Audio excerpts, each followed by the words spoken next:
Do not know me, my name is Teekwa Scarborough. I am a virtual assistant coach who helps new, aspiring, and seasoned virtual assistants to earn consistent monthly income. I take my clients through my unique process which attracts and retain while increasing revenue. Today's content is about EAs and VAs. So if you are joining live, give me a high five and say I am live. And for those who are joining on the replay, please put hashtag replay and please let me know where you're from. I would like to get to know people all around the world. So for those who do know me, I have worked as an EA for over 20 years. And when I first started my VA business, I took what I knew as an EA and tried to apply it to my VA business. And that is numero uno wrong. And the reason why is because EAs supports one company, one person, and one mission. Whereas VAs serve all clients, multiple missions and objectives. VAs are best when they do all things for many people. And VAs are best when they are specialized and serve as an expert to a select subset of people. So when I first started my VA business, I thought that I was the it girl because I busted out as an EA. And I knew what I knew. And I'm a very technical EA. So I was going to apply what I learned or taught myself over the years and invested in myself over the years into my business. That's all well and good. But I'm going to tell you this. If you are an EA transitioning into a VA and you still have that EA mentality, your VA business is not going to survive.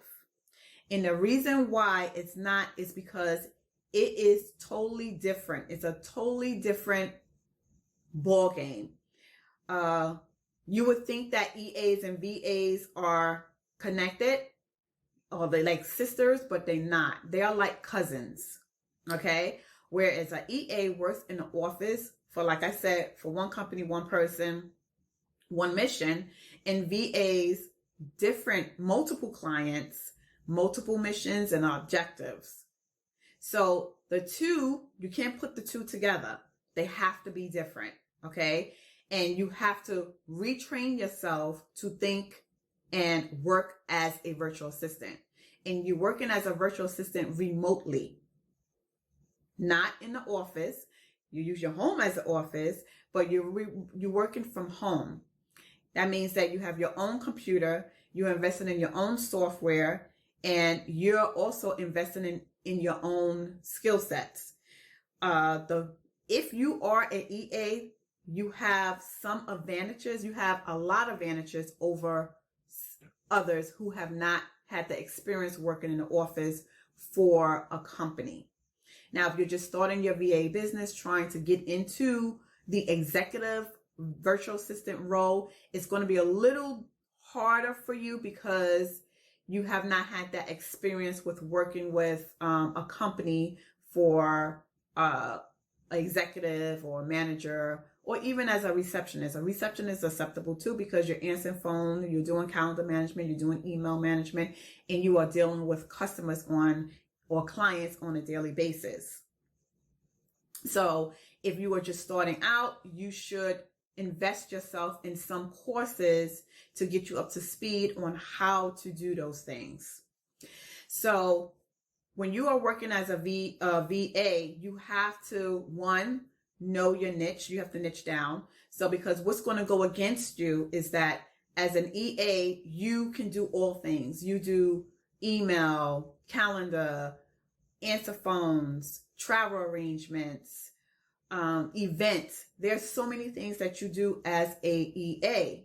But when you're working as a virtual assistant, you cannot put it on a platter and give it to a client and say, here, choose which one you want. No, because when a client comes to, for example, your website and they see 50 different roles that you, or skill sets that you have, they're going to take a look at that and they're going to get confused. They're going to get stressed out.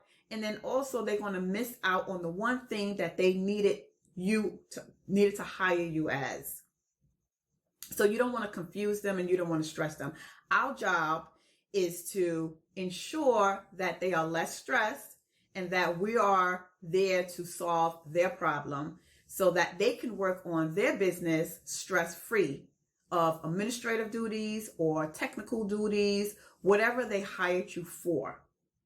So when you have to niche down, and I had to learn that when I hired a coach, this is why it is very important to invest in a coach.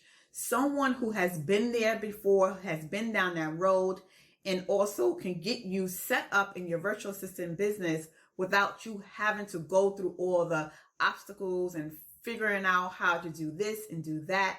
When you have a coach who can coach you through a lot of those things and get you to where you need to be even quicker.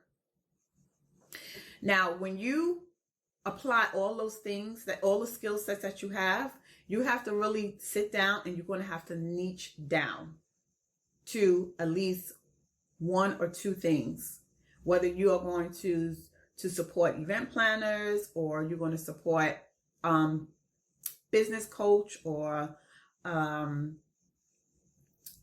if you're a social media strategist and you want to do social media, whatever it is that you want to do, you have to ensure that when you are marketing to potential clients, that you are not confusing them with all the list of skills that you have. Niche down.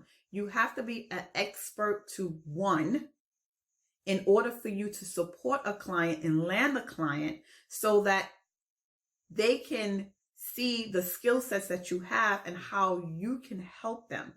And this is how you are going to get your next client, because you are so good at that one thing that you are expert at. Now, not to say that all the other skill sets that you have is going to go to waste. It's not. But when you first start out as a virtual assistant, you want to ensure that you are marketing that one thing that you are expert at. If it's just administrative duties, where it includes email management, calendar management, and travel, then I would just include that under the executive admin bundle to say that, yes, this is what I'm really good at. And if that's the client that you are marketing to and they need your and the clients that need your services, it's clear, it's concise, and it's not too much and overwhelming for them to say, okay, I don't need this, I don't need that. Oh my God, it's just so hard for me to choose. You want people to come to your website or wherever you're displaying your services at, whether it's on social media, where they can just go and just say, boom, that's the package I want. That's exactly what I need. And you want to market just that service just to get clients signed on. And then after you are established, you got your testimonies, people are giving you glowing reviews, and you want to add on additional skill set or talent that you have, you can do that because you already have, you're creditable, where you had clients who gave you those glowing reviews about that expertise that you had. And when they know that you are good at one, they know that you're going to be good at everything else. But don't confuse your clients. So again, just to bring this all back, EAs are employees. VAs are business owners, entrepreneurs, and CEOs. Okay? Are you picking up what I'm putting down? If you are, give me an emoji in the comment and let me know that you are picking up what I'm putting down.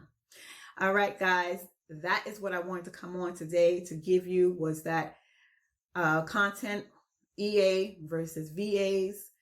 Again, for those who just joined my broadcast, my name is Teekwa Scarborough. I am a virtual assistant coach who helps new, aspiring, and seasoned virtual assistants to earn consistent monthly income. I take my clients through my unique process, which attracts and retains clients while increasing revenue. I just spoke about EA versus VAs. EAs are totally different than VAs. They are cousins. They are not sisters. And if you are coming into the virtual assistant business with an EA mentality, you are not going to make it as a VA. So I hope that you enjoyed this content today. And I just want to say that I'm going to end this broadcast by saying be blessed, be beautiful, be empowered, and own your authority in the VA business. Have a great day. Bye.